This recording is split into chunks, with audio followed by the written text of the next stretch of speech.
Vamos meditar, numa passagem da carta do apóstolo Paulo aos Efésios, capítulo 5.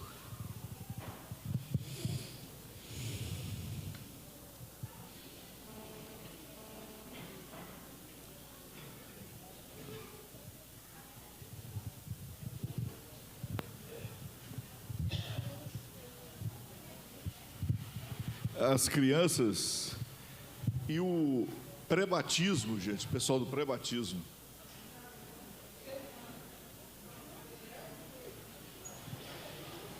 Vai ser na secretaria, gente, ali, ó, na entrada ali, ó. É o pré-batismo lá.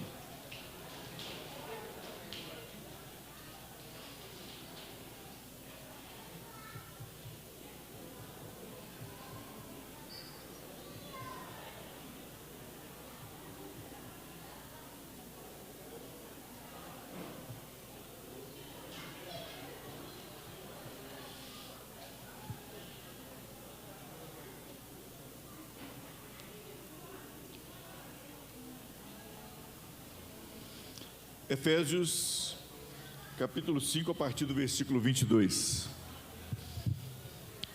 Está escrito assim, Efésios, capítulo 5, a partir do versículo 22.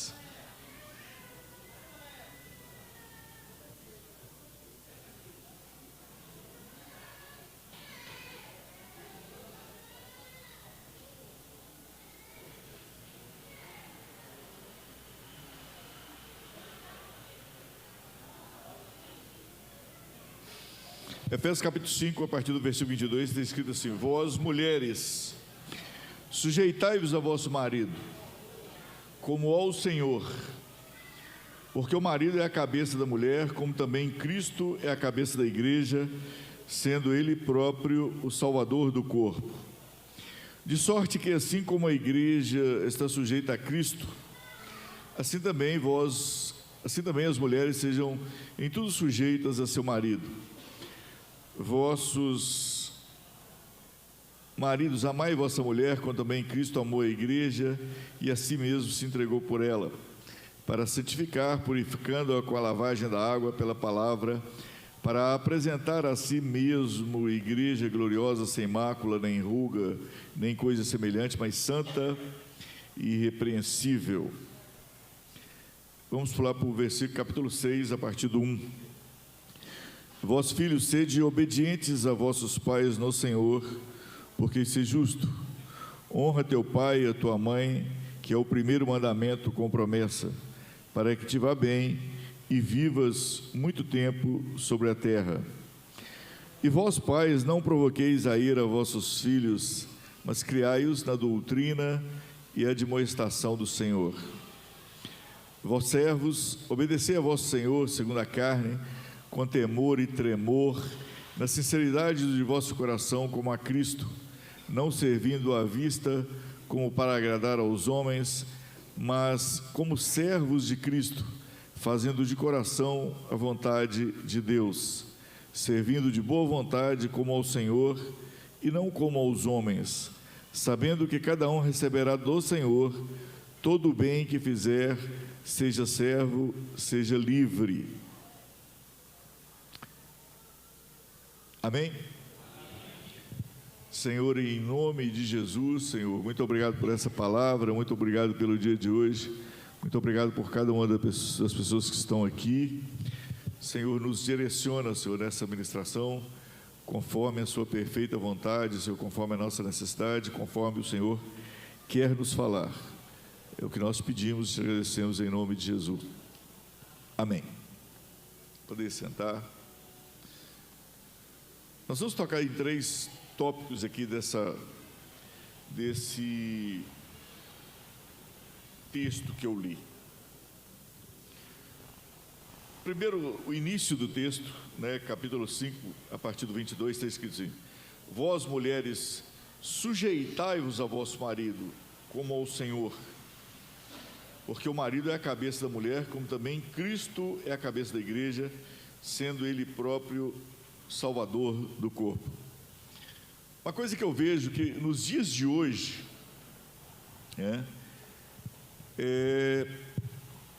pelo que se ensina, em todos os lugares, pelo que a mídia fala, pelo que as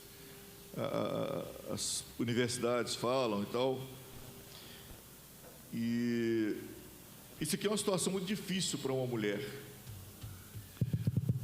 mulher não cristã.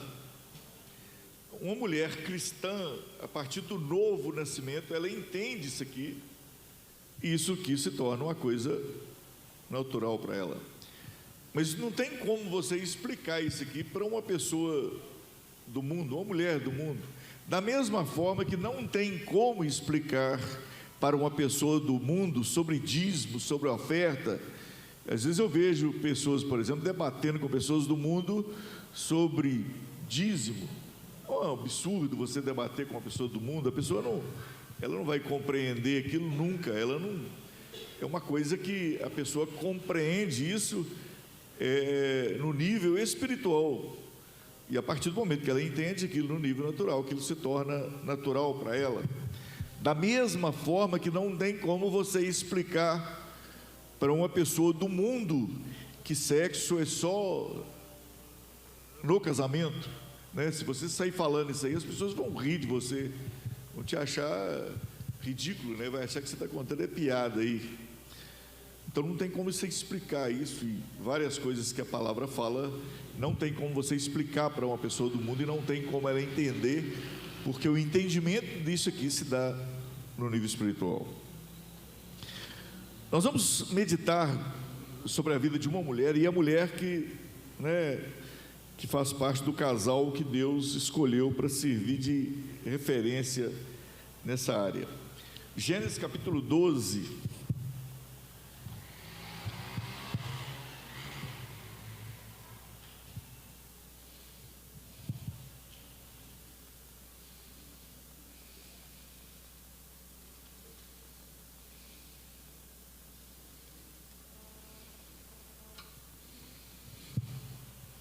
Gênesis capítulo 12, a partir do versículo 10, está escrito assim: E havia fome naquela terra, e desceu Abraão ao Egito para peregrinar ali, porquanto a fome era grande na terra. E aconteceu que, chegando ele para entrar no Egito, disse a Sarai, sua mulher: Ora, bem sei que és mulher formosa à vista. Obrigado. E será que, quando os egípcios te virem, dirão: Esta é sua mulher, e matar-me-ão a mim, e a ti guardarão em vida. Dize, peço-te, que és minha irmã, para que me vá bem por sua causa, e que viva minha alma por amor de ti. E aconteceu que, entrando Abraão no Egito, viram os egípcios a mulher, que era muito formosa, e viram-na os príncipes de Faraó, e gabaram-na diante de Faraó, e foi a mulher tomada para a casa de Faraó. Fez bem Abraão por amor dela, e ele teve ovelhas e vacas e jumentos e servas e jumentos e jumentas e camelos. Feriu, porém, o Senhor a Faraó com grandes pragas e a sua casa por causa de Sarai, mulher de Abraão. Então chamou Faraó a Abraão e disse: Que é isto que me fizeste? Por que não me disseste que ela era tua mulher? Por que disseste a minha irmã, de maneira que eu houvera tomado por minha mulher?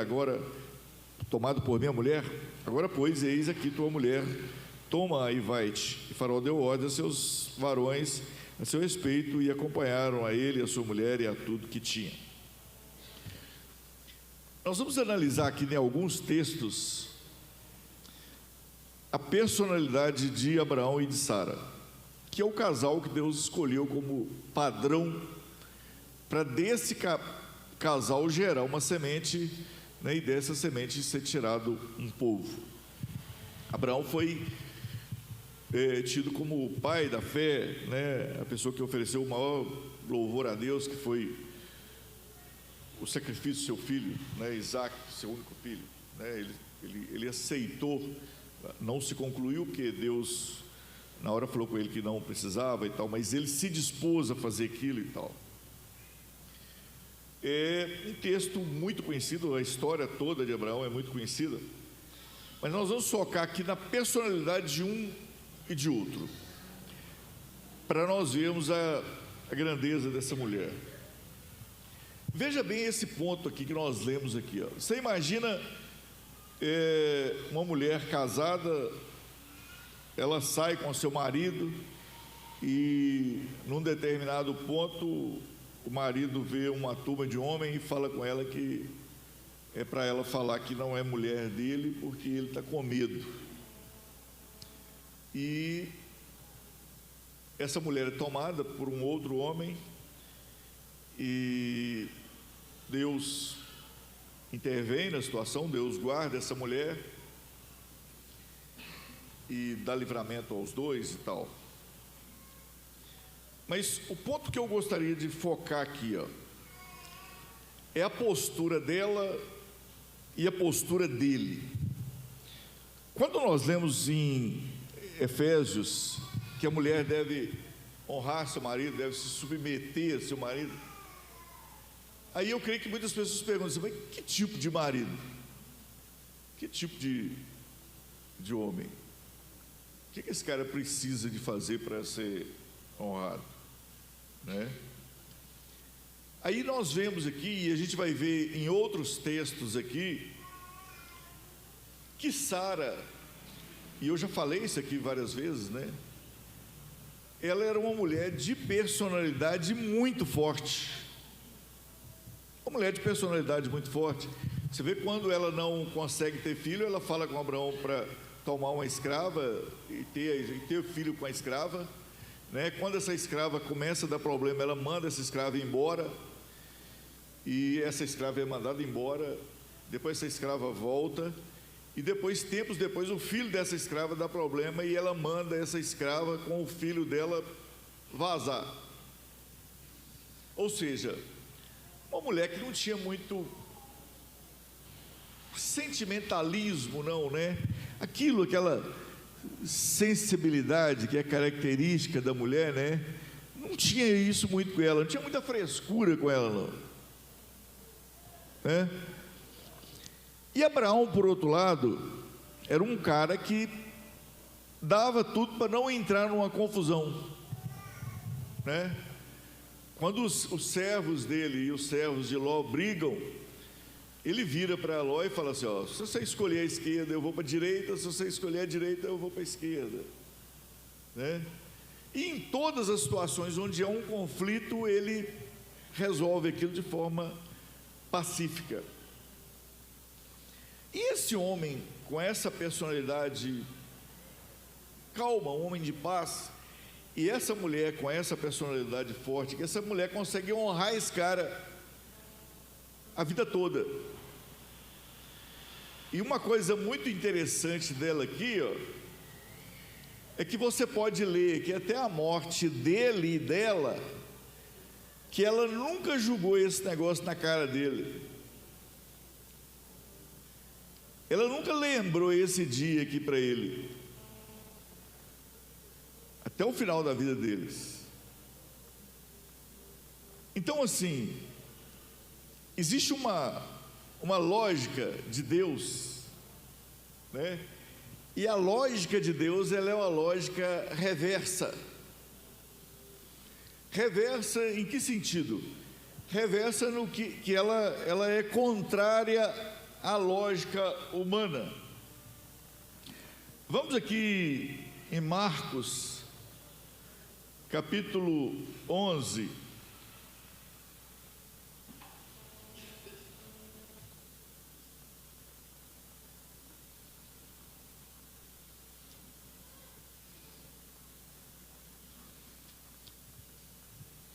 Para você compreender, né, muitas coisas na palavra, e para você compreender por que muitas pessoas se destacaram e o porquê se elas se destacaram, você tem que entender essa lógica de Deus aqui, ó. 11, capítulo 11 de Marcos, a partir do versículo 12.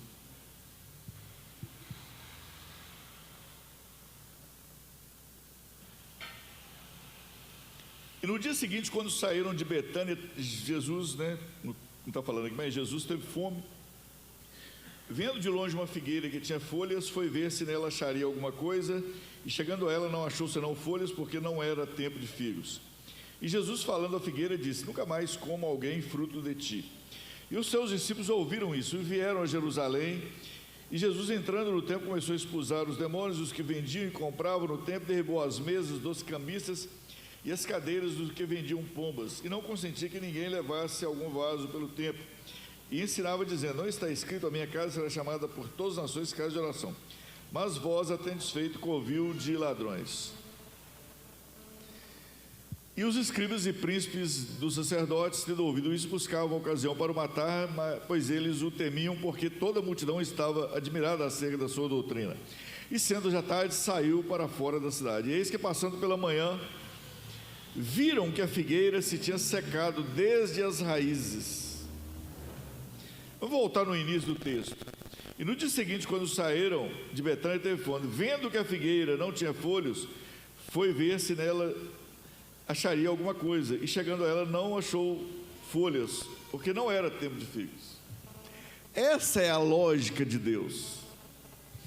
Jesus procurou figos numa figueira, numa época que não era para dar figos, era fora do tempo, mas mesmo assim ele procurou figos, né? E não achou, e amaldiçoou a figueira.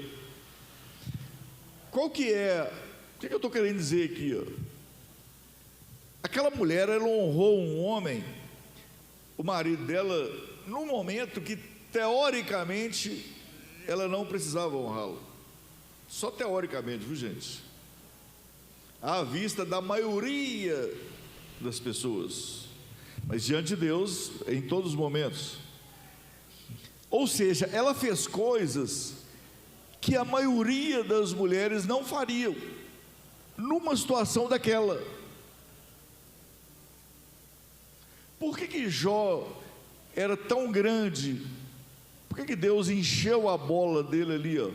Jó perdeu todo o patrimônio dele, perdeu todos os filhos, e no final ele continuou ainda adorando a Deus, num momento que a maioria das pessoas não estariam adorando. Tanto é que a mulher dele vira para ele e fala assim: amaldiçoa Deus, seu Deus, e morre. Ou seja, o que Deus busca, na verdade, da nossa parte e daqueles que Ele chama, é fazer algo diferente da maioria.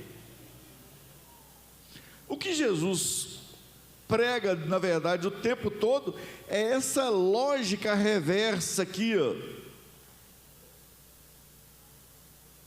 É você amar seu inimigo, né?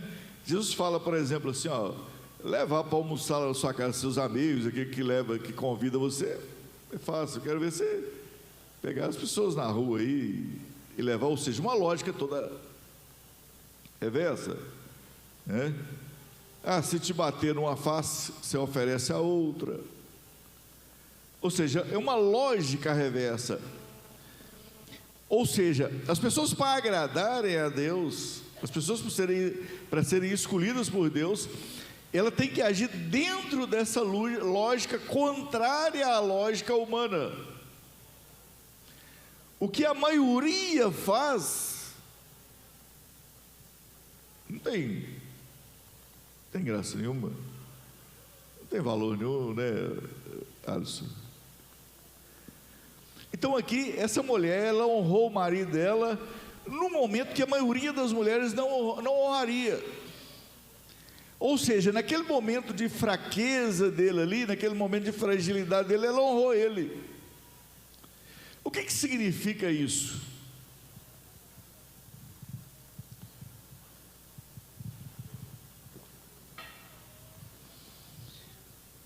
Na verdade, uma mulher, ela tem que honrar o marido dela, não é pela capacidade de imposição desse marido, não é pela força dele, não é ela tem que fazer isso pela capacidade que ela tem de desenvolver, de honrar esse cara, independente do que ele faça.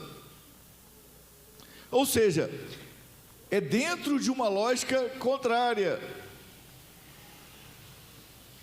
Você vê que essa lógica de Deus, ela prevalece durante todos os momentos. Você vê que o Cã, o filho de Noé, ele vê o pai bêbado e nu, e ele conta para os irmãos mais velhos.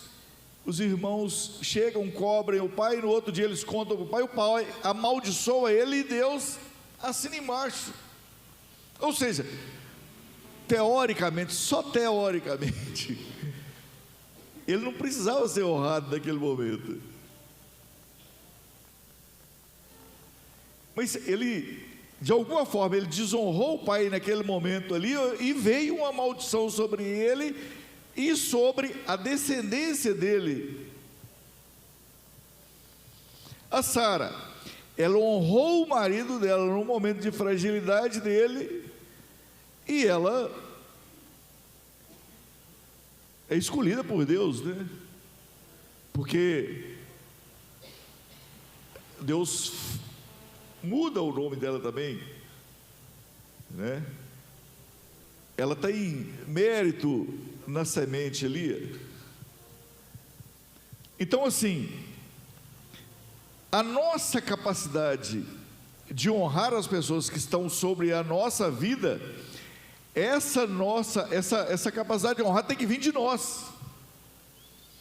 Eu tenho que honrar o meu pastor, é por uma capacidade que eu tenho que ter, eu tenho que desenvolver ela, eu tenho que trabalhar essa capacidade, eu tenho que aperfeiçoar ela dia a dia, que independente da postura dele, independente da imposição dele, independente da força dele, eu vou honrar ele. E a mesma coisa se aplica a pais e filhos, né? Eu li em Efésios também que os filhos devem ser sujeitos a seus pais, né? Honra pai e mãe para que se prolonguem seus dias na terra, né? E li também, eu vou até voltar lá, Efésios, primeira carta aos Efésios,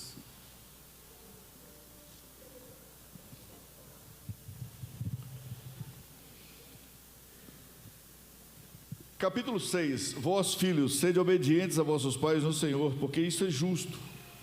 Honra teu pai e a tua mãe, que é o primeiro mandamento com promessa, para que te vá bem e vivas muito tempo sobre a terra. Então você deve ensinar seus filhos a te honrar, a te obedecer, porque essa capacidade ele vai levar ela para o resto da vida. Só que os filhos têm que ter essa capacidade independente dessa capacidade de imposição dos pais. E eu vou focar nesse ponto aqui agora, ó. Versículo 5: vós servos, obedecei a vosso Senhor, segundo a carne, com temor e tremor, na sinceridade de vosso coração, como a Cristo, não servindo à vista como para agradar aos homens, mas como servos de Cristo, fazendo de coração a vontade de Deus, servindo de boa vontade, como ao Senhor e não como aos homens, sabendo que cada um receberá do Senhor todo o bem que fizer, seja servo, seja livre. Isso aqui serve para empregados, né? Uma coisa que a maioria das pessoas, as pessoas no mundo não sabem, e muitas pessoas cristãs também não sabem, é que servindo de boa vontade como ao Senhor e não como aos homens, sabendo que cada um receberá do Senhor todo o bem que fizer, seja servo, seja livre. Ou seja, quando você trabalha num lugar, a pessoa que paga o seu salário, ele é seu patrão, mas a pessoa que vai te recompensar e vai te abençoar, em função da forma como você trabalha ali, essa recompensa vai vir de Deus. Essa recompensa vai vir de Deus. E Gênesis 39, vou dar um outro exemplo aqui.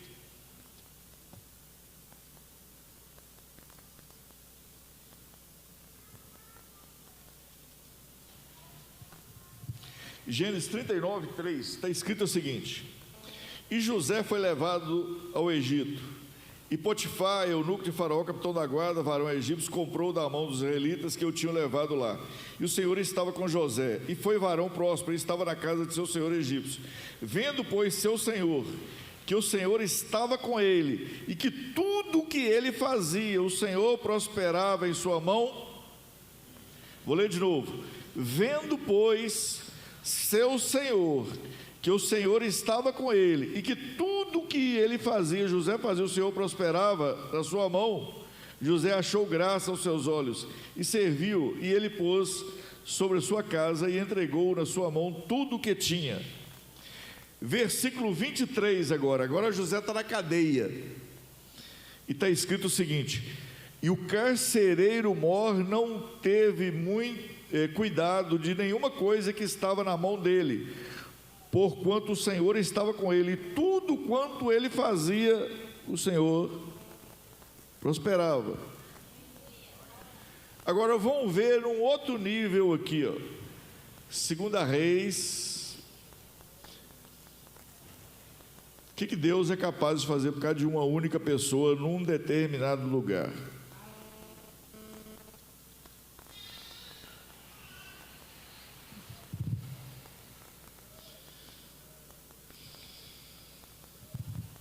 Segunda Reis, capítulo 5.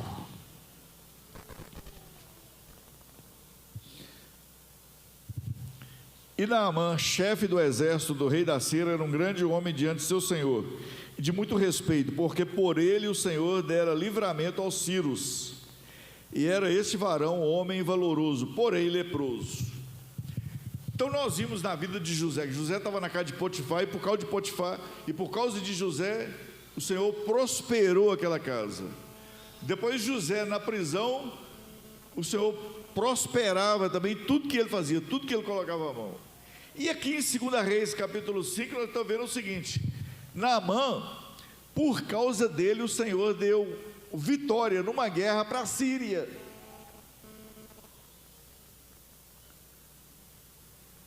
Por causa de Naamã, o Senhor deu vitória numa guerra para uma nação. Não era por causa do povo daquela nação, por causa de uma única pessoa.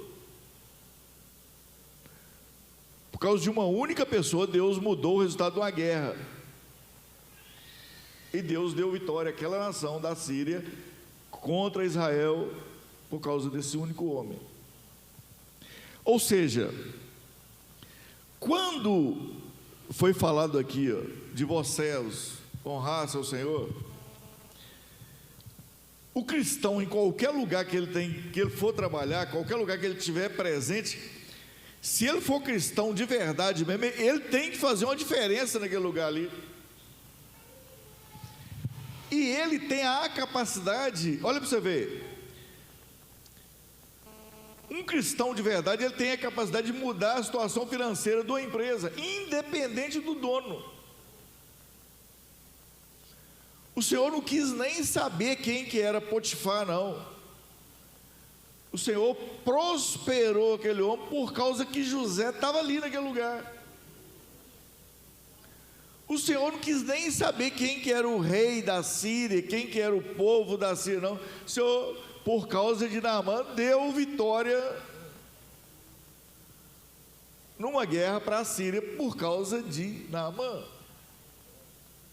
Ou seja, se um cristão está num lugar, obrigatoriamente ele tem que fazer diferença naquele lugar ali, e aquele lugar tem que ser mudado por ele, pela presença dele.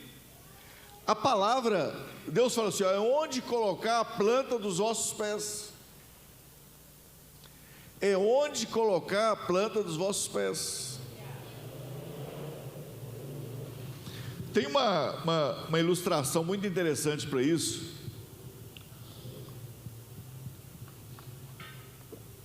que é a história dos judeus que estiveram aqui no Brasil.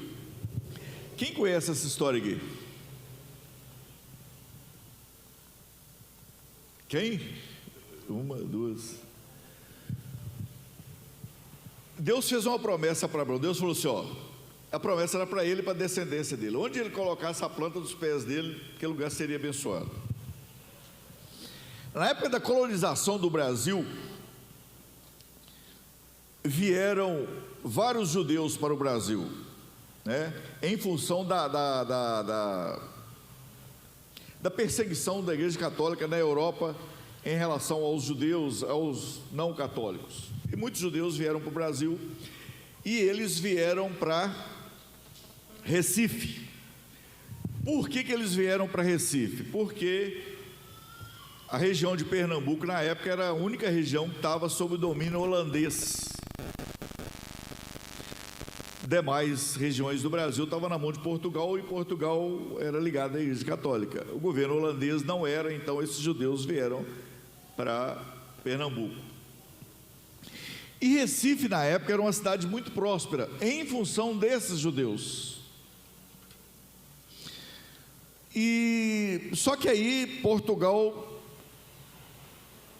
para infelicidade nossa, né, conseguiu tomar isso dos holandeses, e esses judeus tiveram que ir embora do Brasil. Aí os holandeses pegou esses judeus, parece que em torno de 800 judeus deles, colocou esse povo no navio e mandou eles para uma outra terra. E eles foram para essa outra terra deles. Eles foram para uma cidade. Qual o nome da cidade, Cris? Nova York. E eles foram para uma rua, gente. Qual o nome da rua?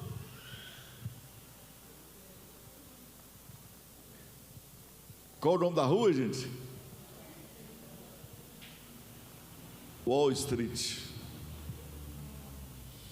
O que é Wall Street? Coração financeiro do mundo.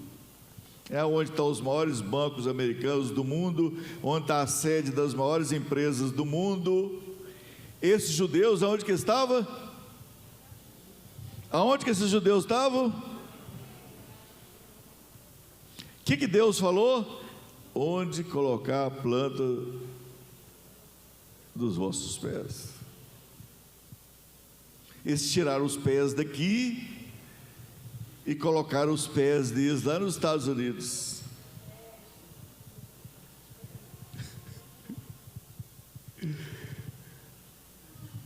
Estados Unidos hoje é a maior potência do mundo, tem a maior colônia judaica do mundo depois de Israel.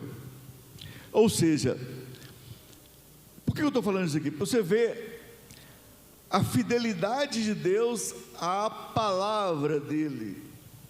Só que essa mesma fidelidade, ela se estende a cada um de nós, porque nós somos herdeiros, né? Então, o lugar onde que você está, você pode fazer a diferença naquele lugar. Só que para você ser a diferença, você tem que dar figos fora da época de figos. Mulheres casadas aí, ó, dá figo fora da época de filhos. Filhos, dê figos fora da época, né?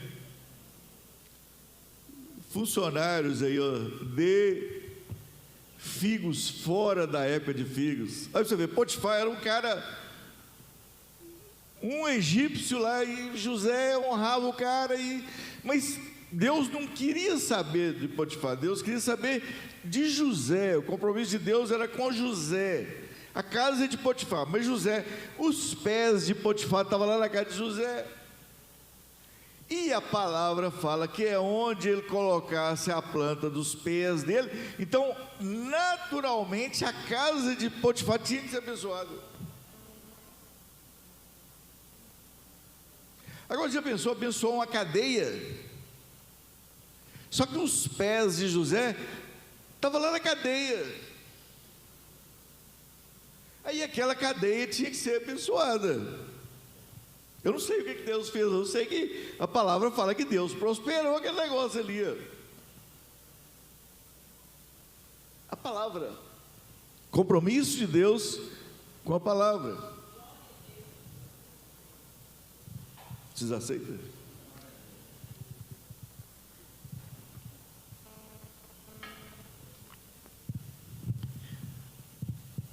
Só que para isso, José era diferente. José, como escravo ali, ele honrou o Potifar o tempo todo. Ele teve uma oportunidade de pecar ali com a mulher de Potifar, mas ele manteve o compromisso dele com Deus. Depois que ele foi mandado para a prisão injustamente, ele continuou mantendo o compromisso dele com Deus.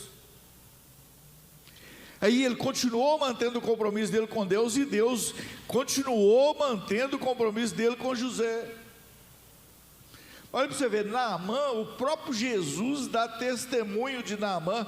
E Jesus fala assim, ó: havia muitos leprosos em Israel na época de Naamã, mas só Naamã foi curado. É como se Jesus estivesse falando assim, ó: tinha muitos crentes leprosos naquela época, mas tinha aquele cara lá na Síria que era leproso, só ele foi curado. Por que ele foi curado? Ele tinha um negócio diferente aí. Então, assim, dê figos fora da época de figos, né? Tenha compromisso com Deus. A palavra fala aqui que nós vamos ler o texto de novo para ficar bem fixado.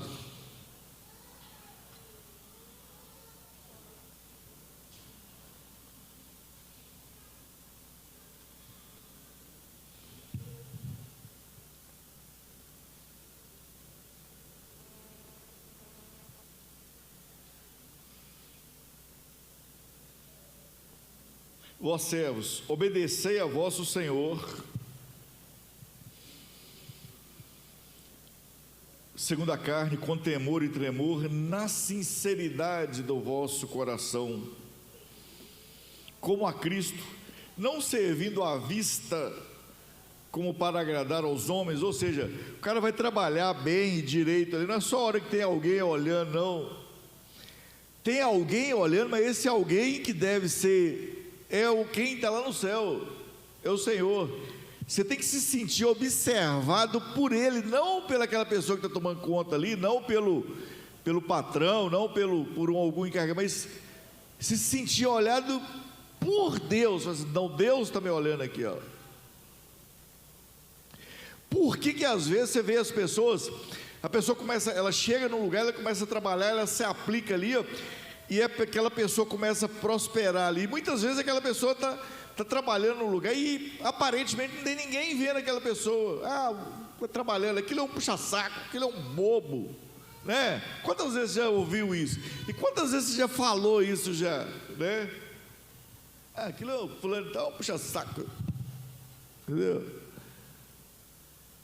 Só que a palavra fala assim, ó: não servindo à vista como para agradar aos homens, mas como servos de Cristo, fazendo de coração a vontade de Deus, servindo de boa vontade como ao Senhor e não como aos homens, sabendo que cada um receberá do Senhor todo o bem que fizer, seja servo, seja livre.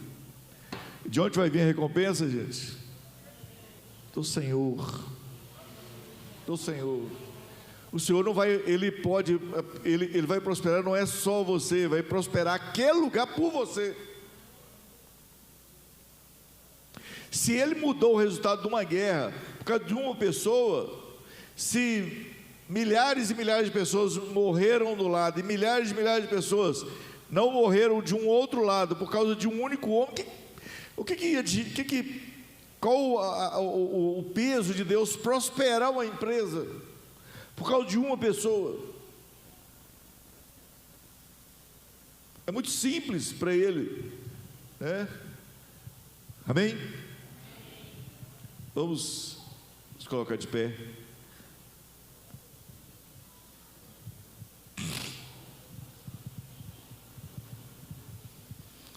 Pessoal do louvor,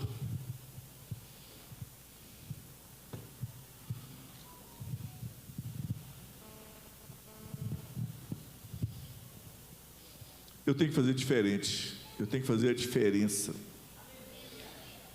onde quer que eu esteja. A palavra fala que o cristão deve ser o sal da terra, né? Ou seja, ele deve fazer diferença onde quer que ele esteja. Amém?